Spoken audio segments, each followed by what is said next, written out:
मेरी आय बालमा ओथे आवो नी पधारो नी मारे देश रे। প্রথমে বলি আমি থিয়েটারের লোক নেই। আশ্চর্য ব্যাপার যে আমি থিয়েটার করি অত থিয়েটারের লোক নেই।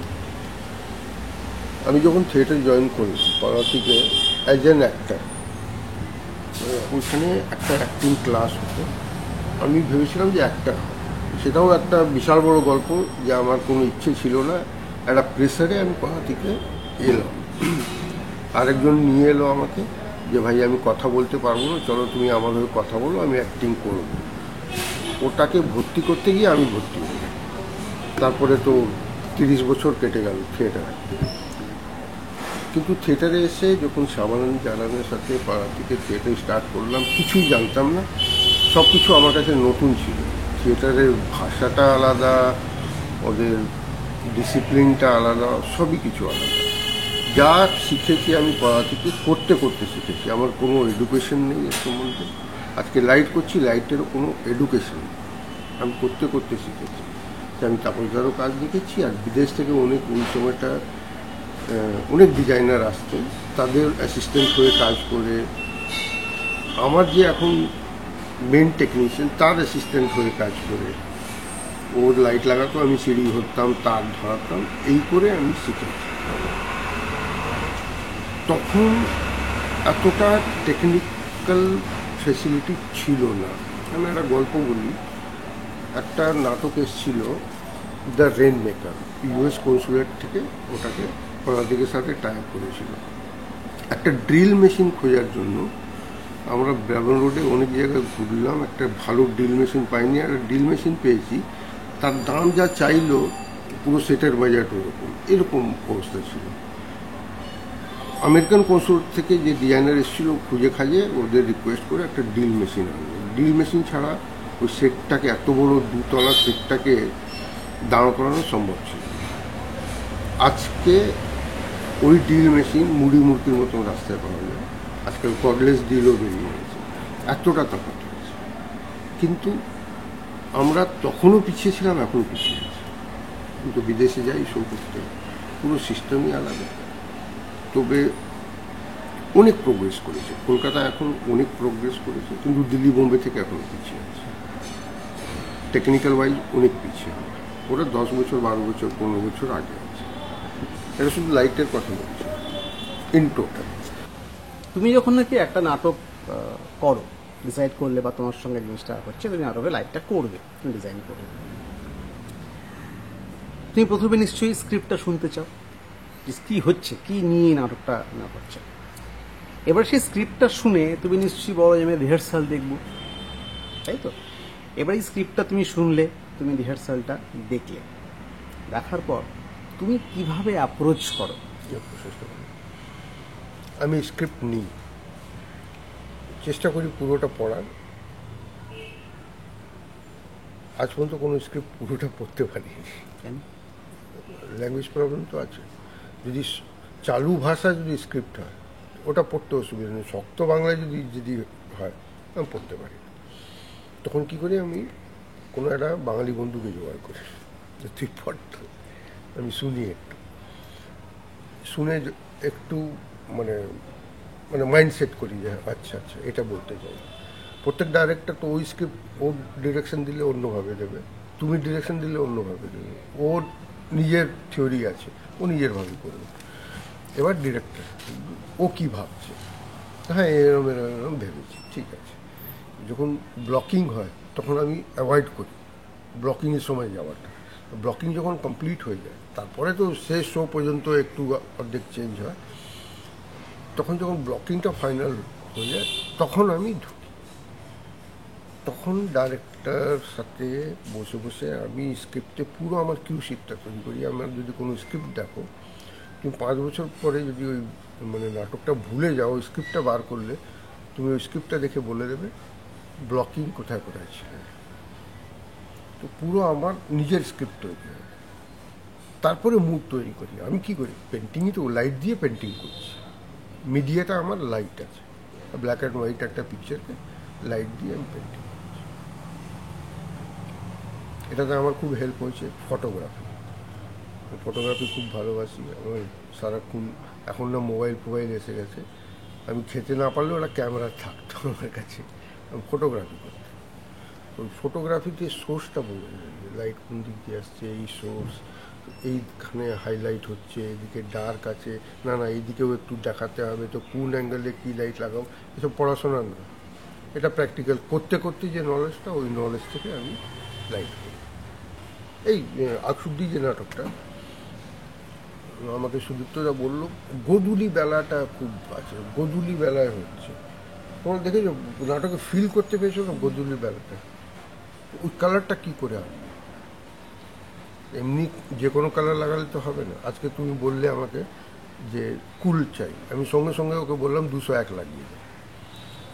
এটা আমি করে শিখেছি, বিদেশে যাচ্ছি, ওদের ভাষাটা চেষ্টা করছি, কিভাবে কাজ করছে, কিভাবে। যখন গোধূলি বেলাটা বললো আমার কাছে, অনেক দিন আগে আমি লন্ডন গিয়েছিলাম, একটা ব্রাউন কালার পেলাম, ব্রাউন আবার কালার হয় নাকি, কালো পেলাম, কালো আবার কালার হয় নাকি, লাইটের সামনে কালো লাগালে কালো লাইট কোথা থেকে বেরোবে। ওই কিউরিয়াসিটিতে আমি ব্রাউন নিয়ে এসেছিলাম, ব্ল্যাকও নিয়ে এসেছি, ওই কালারটা দেখাতে চাইছি। এটা ব্রাউন পেপার, ব্রাউন আবার কালার হয়নি, কিন্তু কি লাইট তো কিছু বেরোবে। সন্ধ্যের দিকে বৃষ্টি হওয়ার পরে যেরকম গোধূলি বেলায় যে কালারটা মোটামুটি যখন ওই কালারই আসে।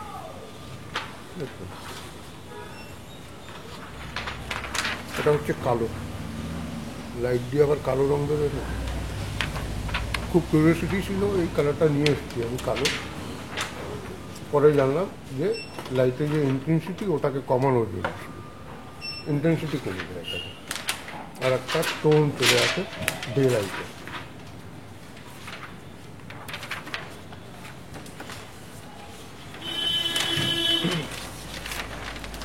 দিন বলতে আমাদের শুধু একটাই বোঝায় যে অ্যাম্বার, এই কালার, কিন্তু এটা আমার হিসেবে এটা দিনের মানে রোদের কালার না, আমার হিসেবে রোদের কালার হচ্ছে এটা।